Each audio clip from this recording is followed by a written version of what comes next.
Welcome everybody on the barricades. This is your most exciting Eastern European leftist show, and normally we speak here about Eastern European affairs, but today it's going to be a little different. We're going to focus on an international process, on the global, very serious affair, and it's related to the pandemic and the vaccines. Okay, so our guest today is Ingeborg Eliassen, who is a journalist. She's based in Norway, and she belongs to the European Cooperative of Journalists Investigate Europe. Welcome to the program, Ingeborg, and thank you for taking the time to join us. Thank you for having me. Right, so let's dive straight in. This is a very complicated thing, and not many people understand that. That's why we invited you with the hope that you would help our viewers, get a little informed on how is the global situation with the vaccines, how it has been unfolding ever since the first vaccination produced by Pfizer appeared on the market and was accepted to be used. It seems like there are nuances that many people are just wondering how it actually came about. Why is that in the United States, for example, the vaccination process is going very smoothly? People are being massively vaccinated. In Israel, pretty much the same, or even better. Actually, last I heard, the population of Israel is the most vaccinated one in the world. And then we have this rather strange case of the European Union failing, to discuss with the corporate entities, the manufacturers of the vaccine, failing to deliver to various national countries belonging to the EU the amount of vaccines previously originally contracted. Obviously there is a market mechanism here playing itself out. That is, some countries are willing to pay more, some other countries are not prepared to make such a massive investment. But on the other hand, the manufacturers are based in Europe, and one would think that this in and out of itself would be some kind of leverage that the European Union could use on those corporations. And please walk us through this process. Well, that's a steep order. It is truly complicated, complex, and very exciting what has been going on since the pandemic broke out and no vaccines existed.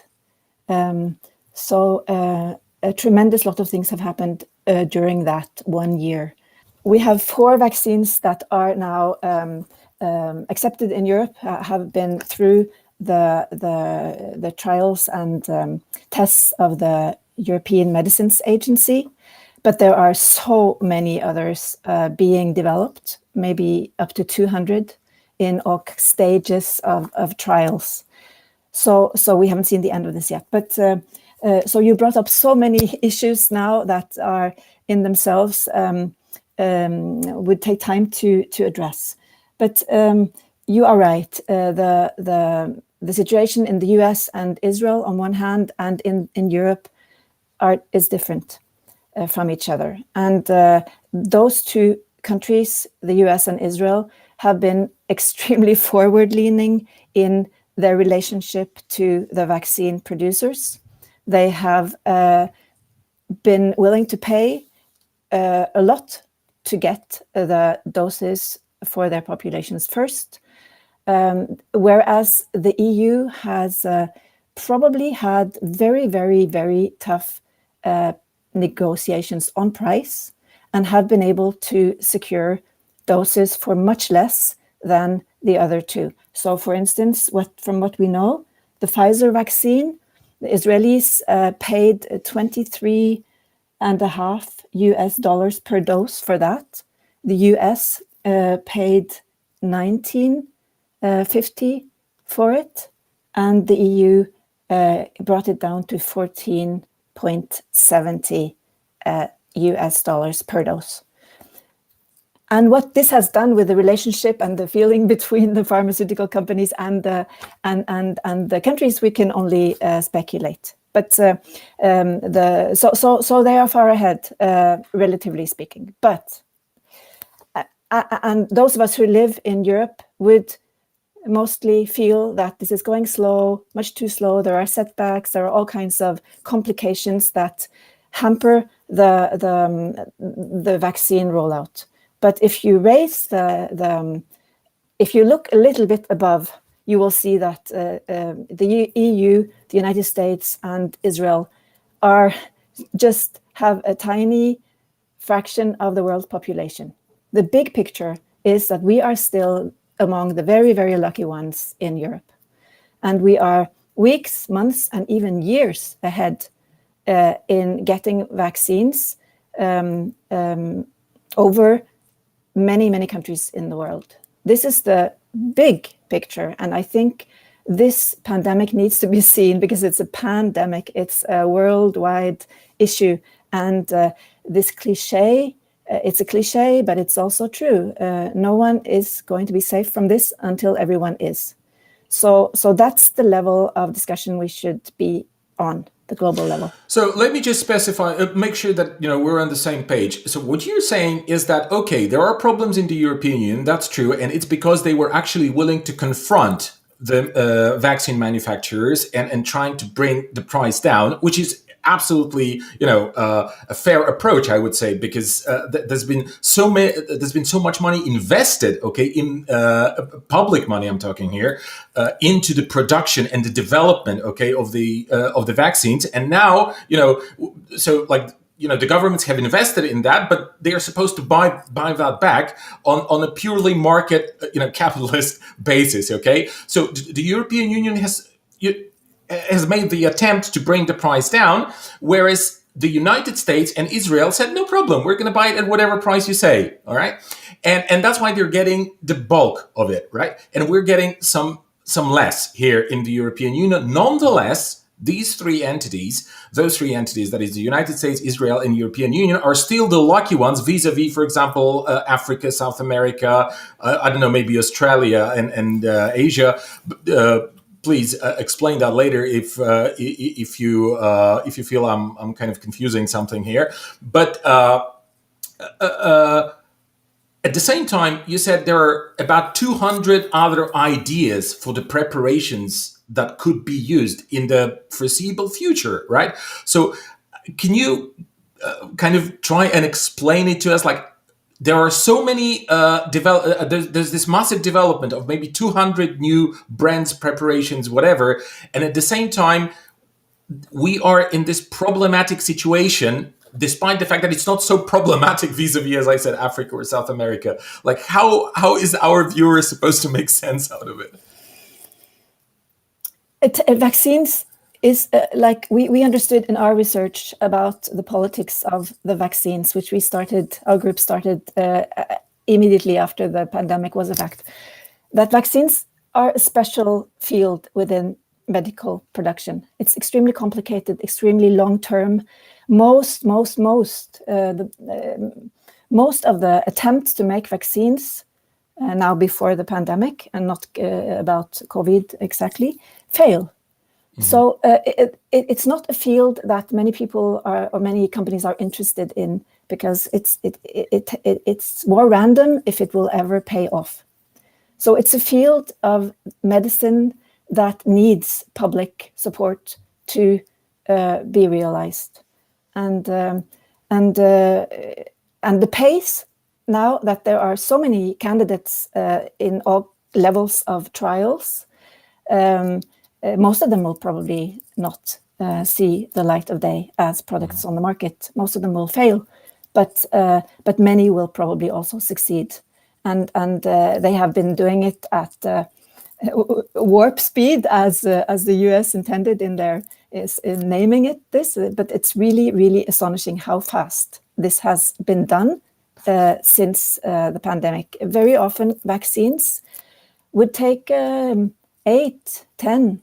Even more years to be developed. So it's really been a a technological leap this time, and just an amazing rising to the occasion from the scientific community.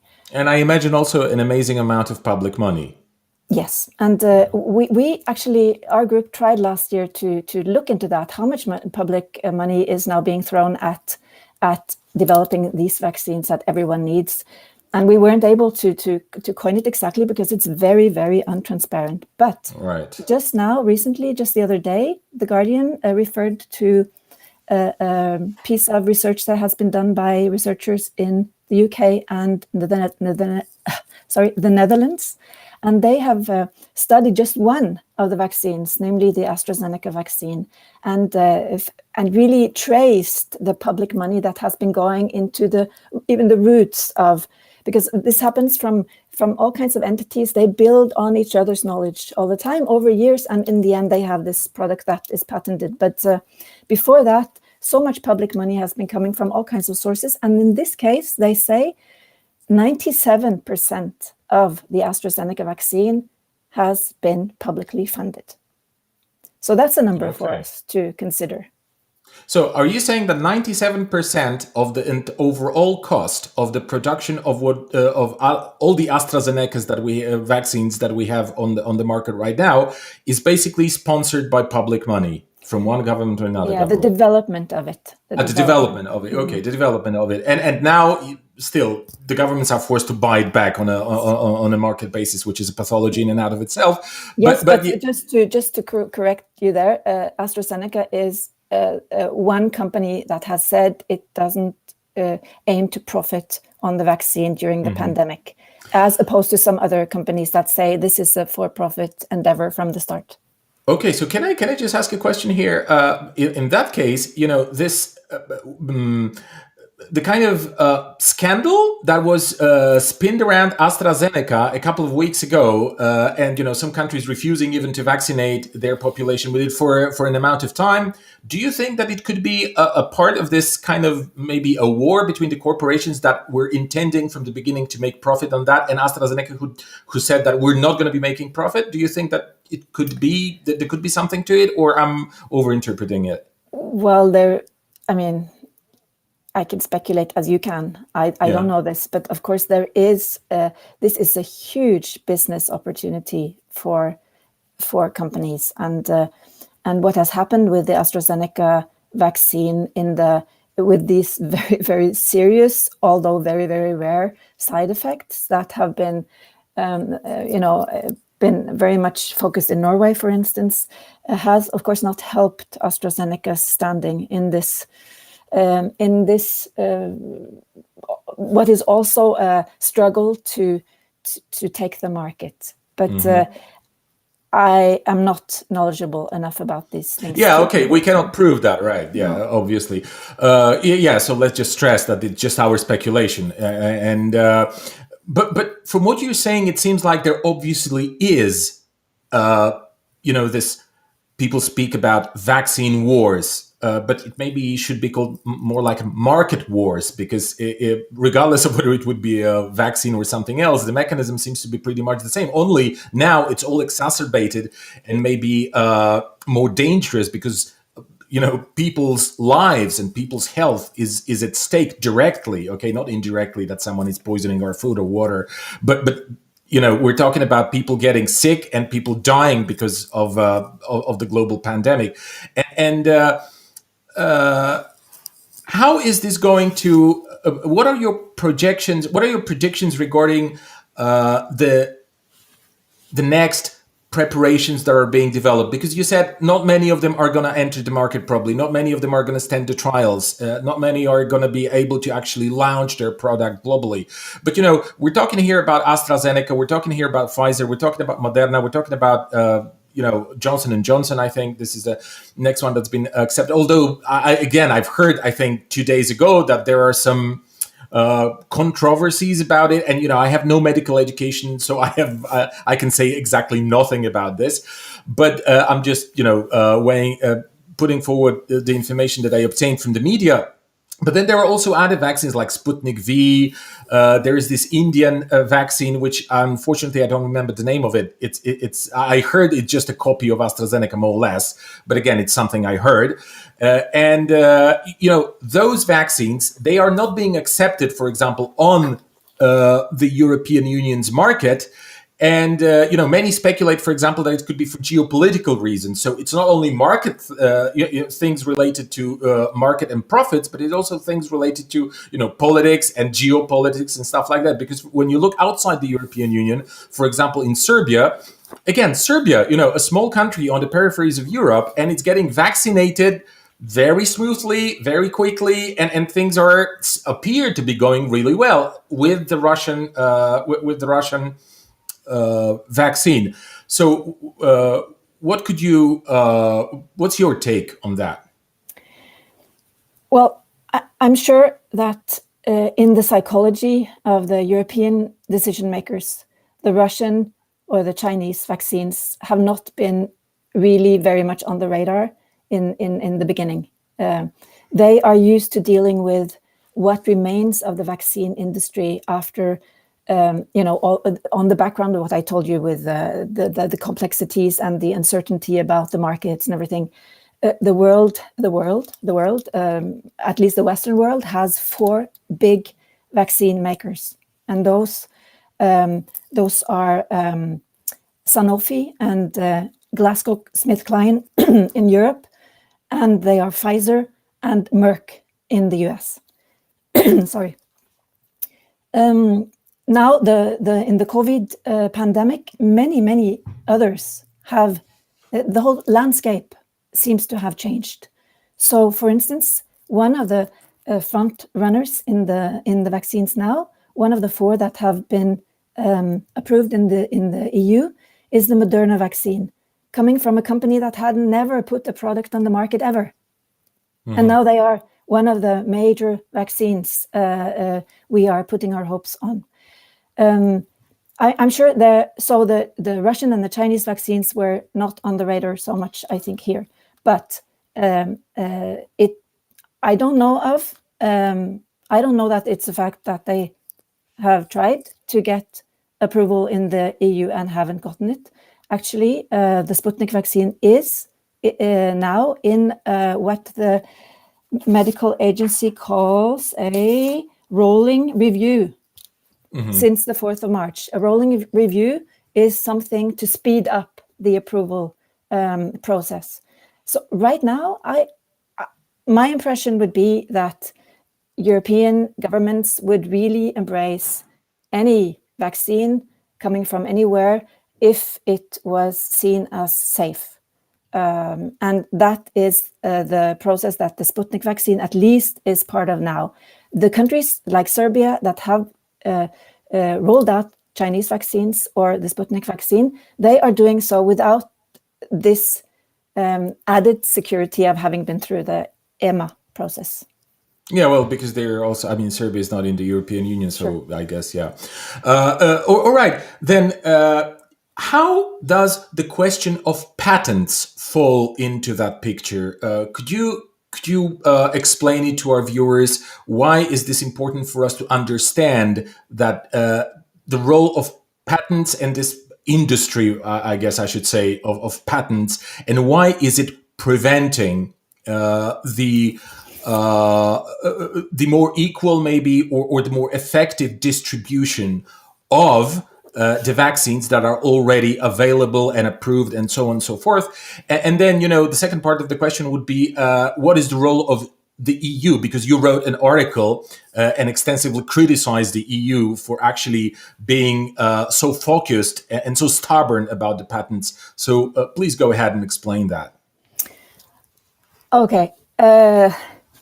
So industry would say that patents is the heartblood of the industry. Without patents, no medicines would come to the market, because so patents are the right to own the invention, and it's given by states to companies. And in the case of medicines or vaccines, if you have patented a vaccine, you have the sole exclusive right to decide anything about it for the first 20 years before it is left in the open. So we are talking about, with the 4 vaccines that we know here in Europe now,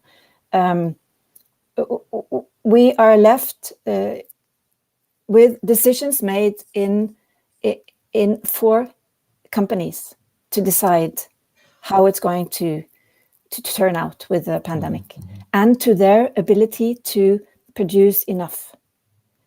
And this last point is maybe something that makes this issue so hot now, because if they could produce enough, we wouldn't be so eager to discuss patents as we have become, or many have become.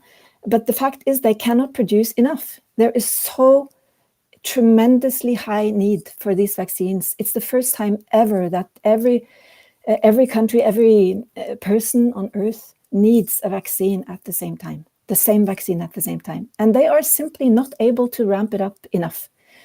This has caused a lot of discussions in several quarters about how fair is it that such a publicly funded thing. Let's dismiss that question. It's not fair.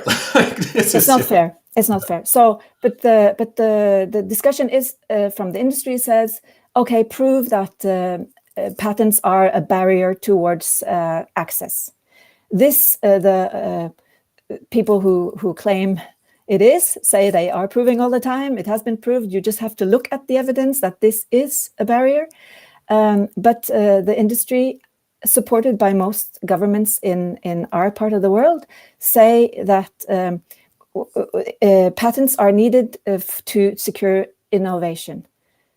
That this is the only way, this is the only motivation for doing this. And that is, of course, a mantra that needs to be scrutinized much more. Is this really true? And we could also talk about the profit margins of the industry. I mean, many people would accept that you should be able to make a profit on something extraordinary that you have found, or maybe even own it, maybe. But the margins of profit would be a legitimate thing to discuss. And sometimes, not all the time, but sometimes the margins here are huge. Okay, but what about the European Union? Explain, please, your criticism towards European Union in regard to patents, and why is that? Do you find the European Union stubborn and stuck on that question and preventing, the more effective spreading of the medication? So the criticism would not only apply to the European Commission or to Europe. It would apply to the Norwegian government. We don't have a vaccine production capacity anymore. We are totally dependent on importing everything from other countries. But it's about this belief that patents need to be protected even in a pandemic. I don't think patents were meant to be a barrier to access. And I don't think, I think the issue of patents is kind of put in a glaring view now, because the situation is so desperate, and it's not just in a region of the world, it's everywhere. And it seems to me that the governments are protecting the relatively short-term interests of one industry, a very, very important industry that has brought the world forward in many ways, but they are letting the interests of one section of society override the interests of society as a whole. Okay, so what you're saying is that they don't want to use, or they maybe they can't use, the governments, use their strength and just speak from a position of power to the corporations, saying, look, we need the vaccine. You are the manufacturers. We want that vaccine fast. We've approved it. We've invested massively in this. We want it on the table right now. And I would just imagine that, they could use some kind of leverage, like, look, if you don't deliver that, we're going to drop down the patents, or we're going to strip you of that patent, or we're going to nationalize you, or something like this. And they don't seem to be doing that. Is it because they are too weak, or is it because they don't feel it's the right way? Well, either. I don't know what is the truth here, but we can only see that they don't do it. They could do it, of course. They give the patents, they could take them away. Exactly. They give the patents, they could take them away. But they don't, because most politicians also believe in this system, that it does work, and many things do work.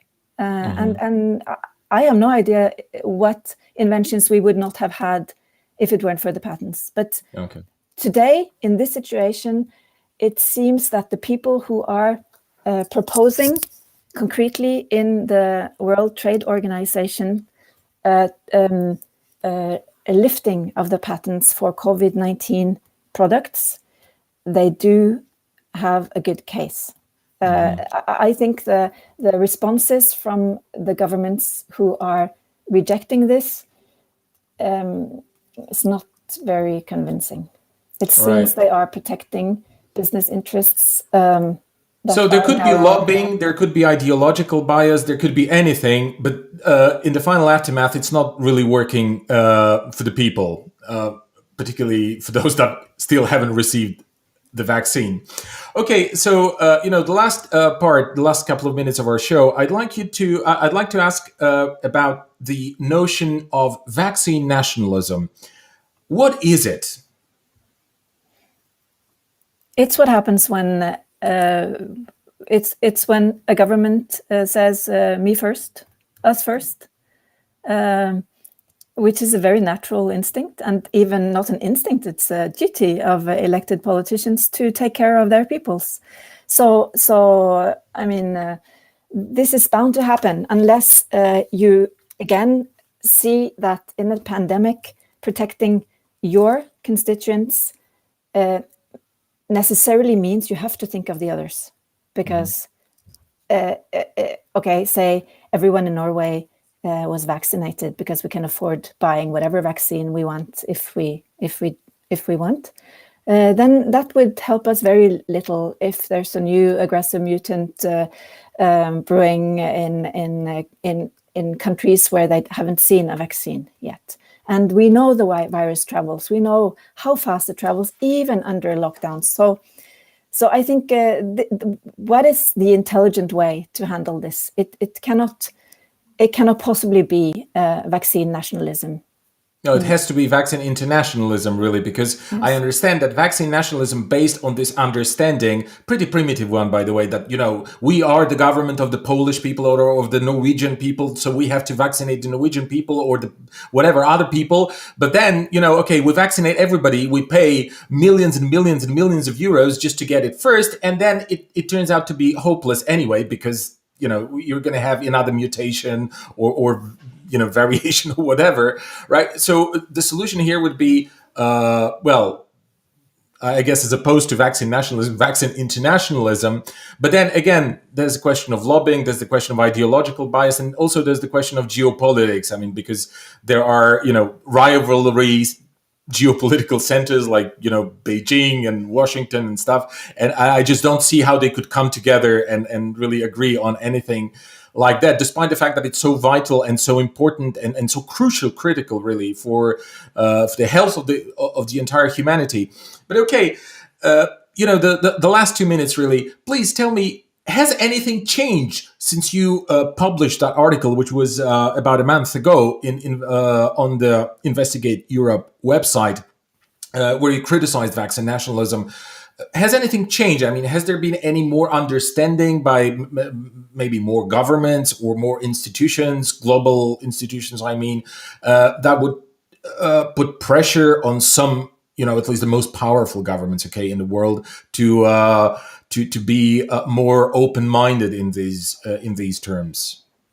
Well, there is this process in the World Trade Organization that I mentioned, where over 100 countries support this waiver, the lifting of patents for a while the pandemic is on. This process is countries were in trenches immediately the Western countries just jumped into there saying no, no, no, no, and so many other countries that really know they are in the back end of the queue said, yes, please, we need this now, and if not now, then when? And this seems very stuck in October last year when it was presented, but now we do have a new US administration, and they are eager to repair their standing in the world after the Trump era, and so we hear that they are discussing the waiver. They are also under enormous pressure from the whole pharmaceutical industry in the US. But they are pressured also from people who also see the craziness of not doing something with the system right now. So I don't think realistically this waiver will come soon, but it may pressure. It will put pressure on the pharmaceutical industry to deliver, and then to, for instance, if not giving away their patents, they will have to engage all the free capacity there is in the world and let other people buy the right to produce.